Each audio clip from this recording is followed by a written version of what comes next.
Army, air force, navy सब कुछ है। तो इससे पता लगता है कि आईआरजीसी खुद में कितना पावरफुल है, कितना ताकतवर है।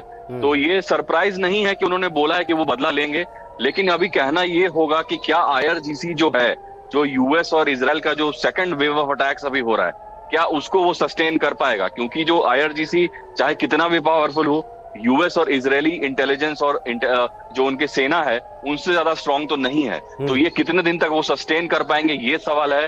और जो एक डीमोरलाइजिंग फैक्टर जो यहाँ पे होगा, जो कि खamenei के मरने पर होगा, ये भी एक बहुत बड़ा रोल प्ले करेगा। हो सकता है काफी सारे आईआरजीसी के लोग हों, वो अब ये सोच रहे हो कि भाई लड़ना सही नहीं होगा अब यूएस इजराइल से, और हथियार डाल देने में ही फायदा है, ताकि जो ईरानियन जो पूरा कंट्री है उसमें एक केओस ना फैल जाए। और जो वहां के लोग हैं वो ऑलरेडी सेलिब्रेट करना स्टार्ट कर दिए हैं, वो जश्न मना रहे हैं कि जो सबसे बड़ा एक डिक्टेटर था जो हजारों लोगों को रातों रात मार देता था, उसकी उसको निधन हो गया है। तो इस वजह से काफी देखिए एक और अपडेट आ रहा है जो ईरान से आ रहा है। सीधे खamenei की मौत के बाद ईरान में सड़कों पर भीड़ उतरेगी। छात्र और आम लोग खamenei की मौत पर शोक व्यक्त करेंगे। खamenei की मौत के बाद सड़कों पर भीड़ उतर सकती है। लेकिन विशाल विवेक जो जानकारी दे रहे हैं उसमें जानकारी ये आ रही है कि अभी तो जश्न, खamenei की मौत के बाद ईरान में अलग अलग शहरों की सड़कों पर जश्न की तस्वीरें आ रही हैं। विशाल जी बिल्कुल, यहाँ पर दो तरह के फैक्शंस होंगे जो कि अभी एक्टिवेट किए जाएंगे। ईरानियन रेजिम के खुद के भी सपोर्टर्स हैं, जो कि आपको याद होगा जो कुछ महीने पहले जो एक ब्रूटल क्रैकडाउन हुआ था, इसमें करीब 30,000 लोगों की जानें गई थी, जिसमें हजारों लाखों लोग रोड पर प्रोटेस्ट कर रहे थे। तो उस समय भी खamenei के सपोर्ट में काफी लोग रोड पर आए थे, पूरा उनके सपोर्ट में आए थे। तो वही लोग हो सकता है कि फिर से मोबिलाइज किए गए हों। लेकिन जो एक वहां पे डर का माहौल जो क्रिएट था पिछले 40-50 सालों से, वो माहौल जाता हुआ दिख रहा है। क्योंकि जो एक के बाद एक बार बार जो ब्रूटल क्रैकडाउन्स होते थे, जिसमें कि कम से कम 35 से 40 हजार लोगों की मौतें हुई हैं पिछले 10 साल में, और सिर्फ 32,000 लोग तो पिछले 2 महीने में ही मारे गए थे। तो लोग जो हैं वो तो एक साई ऑफ रिलीफ जो अंग्रेजी में बोलते हैं वो तो ले ही रहे होंगे, बट देखना होगा आईआरजीसी कब तक खड़ा रहता है यूएस और इजराइल के सामने। जी विशाल, एक सवाल ये भी है कि अब खamenei की मौत के बाद अगला उत्तराधिकारी कौन होगा? खamenei का उत्तराधिकारी की रेस में कौन कौन से नाम है?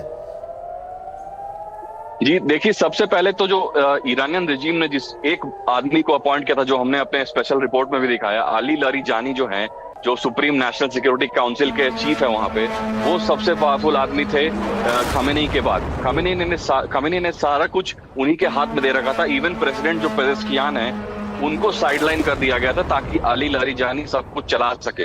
तो अली लारिजानी का अभी क्या स्टेटस है, उन पे हमला हुआ है या नहीं, ये देखना होगा। अगर उनको भी मार दिया गया है तो ये सबसे बड़ी जो एक होगी, सबसे बड़ी ब्लो होगी ईरानी रेजिम के लिए। और आईआरजीसी के टॉप लीडर को भी कल ही मार दिया गया है। तो आईआरजीसी में भी 4 लेवल्स ऑफ सक्सेशन है जो कि खamenei ने बनाए थे। एक्चुअली खamenei ने ऑलमोस्ट हर एक जो बड़े बड़े आईआरजीसी हो गए, डिफेंस मिनिस्ट्री हो गए, बासिज मिलिट्री हो गए, ये सभी फैक्शंस में 4 लेवल्स ऑफ सक्सेशन बना दिए थे, ताकि एक के बाद एक अगर निधन होता जाए तो लोग उसको रिप्लेस करने के लिए आ जाएं। तो प्लानिंग तो पूरा किया हुआ था खamenei ने, तो ये कब तक सस्टेन होगा, कितने दिन तक चलेगा, ये देखना होगा। लेकिन जो वर्तमान में ईरान में सक्सेशन है वो एक धार्मिक लीडर, यानी कि कोई क्लेरिक ही ईरान का प्रमुख बन सकता है। हमारे साथ एयर कमांडोर हैं बहल साहब, वो बता रहे थे कि वहाँ पर कोई चुना हुआ व्यक्ति, कोई लोकतांत्रिक तरीके से चुना गया व्यक्ति ईरान का प्रमुख नहीं बन सकता, वो कोई धार्मिक नेता ही होना चाहिए। तो ऐसी सूरत में जो प्रमुख धार्मिक लीडर है वो कौन कौन है?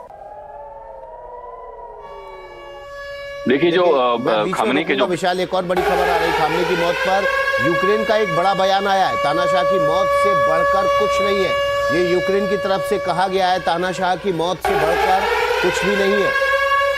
अयतुल्ला अली खamenei की मौत के बाद देखिए अब दुनिया भर से रिएक्शन आना शुरू हो चुके हैं। सबसे पहला रिएक्शन वो यूक्रेन की तरफ से आया, जो रूस के साथ लगातार पिछले 3 सालों से युद्ध में है। और खamenei की मौत पर यूक्रेन का बयान यह है कि तानाशाह की मौत से बढ़कर कुछ नहीं है। विशाल, दुनिया भर से अब रिएक्शन आना शुरू होंगे, लेकिन सबसे महत्वपूर्ण ये होगा कि आखिर खamenei का उत्तराधिकारी कौन होगा, और पब्लिक, ईरान की आम जनता किस तरह से इस मौत की खबर आने के बाद रिएक्ट करती है।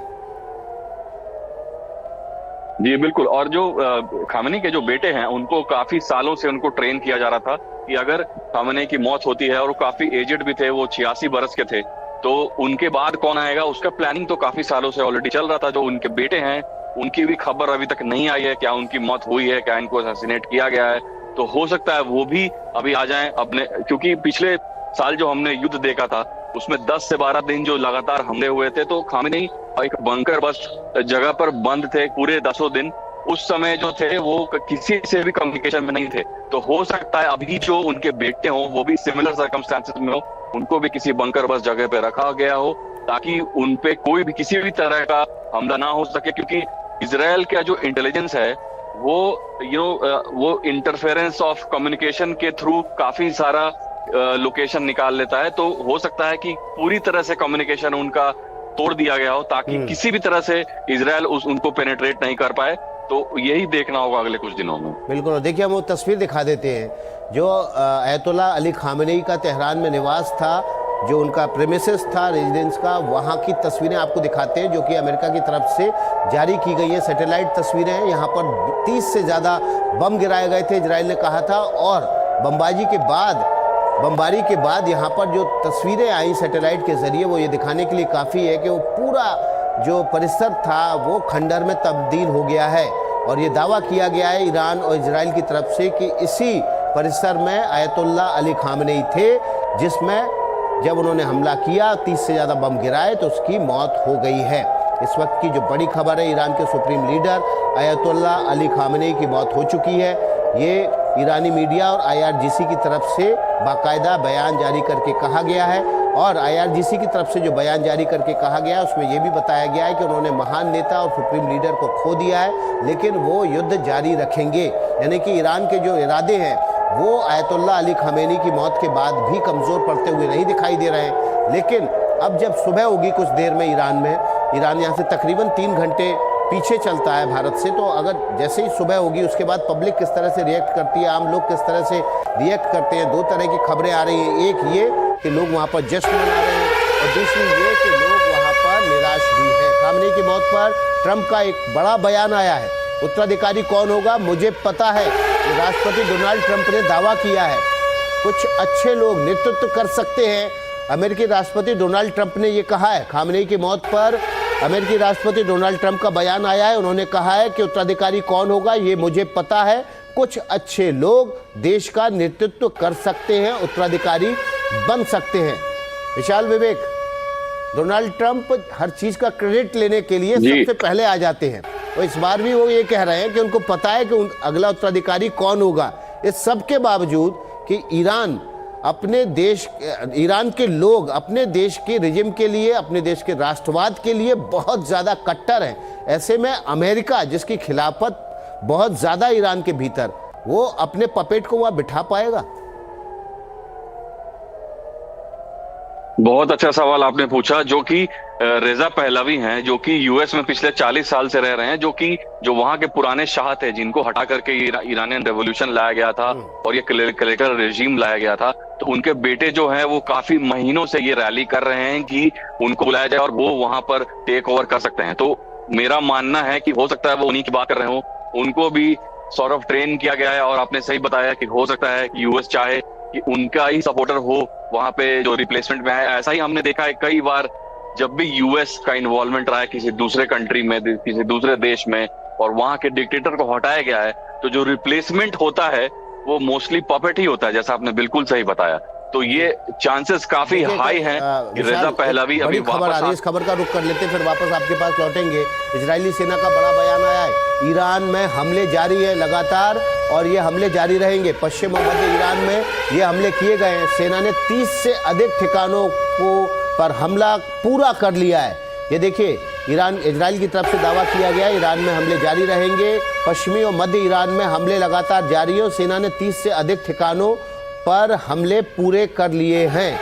एयर कमांडर, जो इजराइल की तरफ से बयान आ रहा है। विशाल, आप बने रहिएगा हमारे साथ, हम आपके पास लौटेंगे, कुछ और अपडेट लेंगे। लेकिन इस वक्त जो इजराइल की तरफ से बयान आया है, 30 टारगेट तय किए थे और उन पर हमले पूरे कर लिए गए। इसका मतलब है कि उन लक्ष्यों पर जब बमबारी की गई, मिसाइल से अटैक किए गए, तो उसका कोई एक स्पेसिफिक मिशन था जिसे पूरा कर लिया गया है?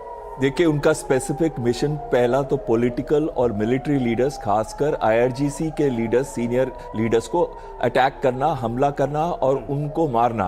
तो कहीं ना कहीं उसमें कुछ हद तक तो सक्सेसफुल हो गए हैं और बहुत हद तक हुए हैं पॉलिटिकल लीडर खमैनी की डेथ की वजह से भी और रक्षा मंत्री के डेथ की वजह से भी, और साथ में जो आईआरजीसी के कुछ की मिलिट्री लीडर्स हैं, जनरल्स हैं, उनको भी मारा गया है। और साथ में यहाँ तक कहा जा रहा था कि आर्मी चीफ को भी उनके मारा गया है। लेकिन मैं यहाँ पे एक दो चीजें और स्पष्ट कर देना चाहता हूँ कि जो ये पर्टिकुलर मोमेंट है इजराइल और अमेरिका के लिए, ये बहुत ही निर्णायक मोमेंट है।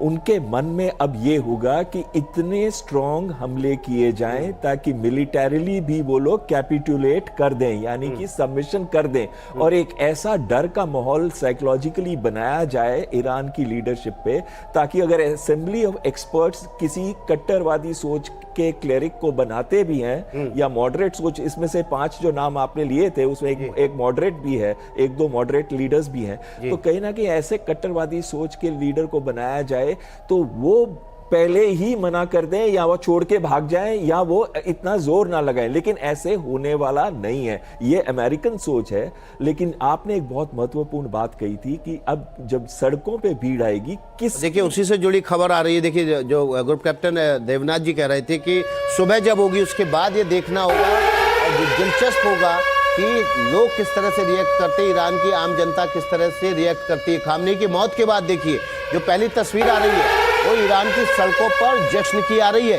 ईरान की सड़कों पर लोग उतर गए हैं और जश्न मना रहे हैं। खामनेई की मौत का जश्न ईरान की सड़कों पर देखा जा रहा है। ये देखिए तस्वीरें आपके सामने हैं, ये शोर शराबे के साथ लोग सड़कों पर हैं और जश्न मनाते हुए दिखाई दे रहे हैं।